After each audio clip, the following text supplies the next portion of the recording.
আজকে সকাল থেকেই দেখি বাড়িতে কারোরই বাজারে যাবার বিন্দুমাত্র ইচ্ছা নেই।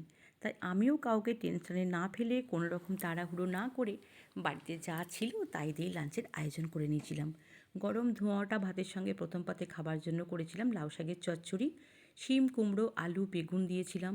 ফোড়নে ছিল 5 ফোড়ন, শুকনো লঙ্কা, প্রয়োজন মতো নুন হলুদ মিষ্টি আর মাছের মাথাকে ভেজে চচ্চড়ির সঙ্গে অ্যাড করেছিলাম। চচ্চড়িটা খেতে কিন্তু এইভাবে করার জন্য বেশ ভালো হয়েছিল। করেছিলাম আলু ফুলকপি দিয়ে মাছের একটা পাতলা ঝোল। মাছগুলো পরিষ্কার করে ধুয়ে নুন হলুদ মাখিয়ে লাল করে ভেজে তুলে নেওয়ার সঙ্গে সঙ্গেই ওই তেলের মধ্যে একে একে আলু আর ফুলকপিও লাল করে ভেজে তুলে নিয়েছিলাম। তেলটা অল্প একটু কমিয়ে নিয়ে গোটা জিরে কাঁচা লঙ্কা ফোড়নে দিয়ে একটা মিডিয়াম সাইজের পেঁয়াজের হাফ লাল করে ভেজে নিয়ে তাতে অল্প একটু আদা বাটা আর টমেটো দিয়ে ভালো করে নাড়াচাড়া করে কষিয়ে নিয়ে কিছু গুঁড়ো মশলা আগেই জলে গুলে রেখেছিলাম।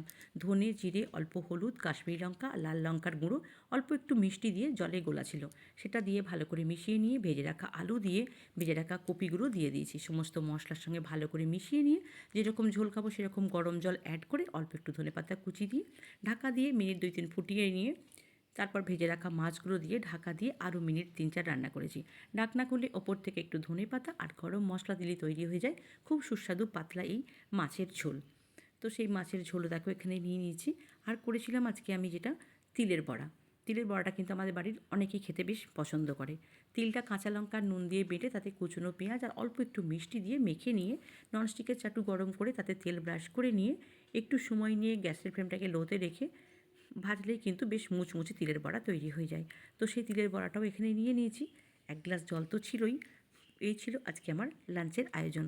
তো কেমন লাগলো আজকে আমার এই ছোট্ট আয়োজন আমায় কমেন্ট করে জানিও।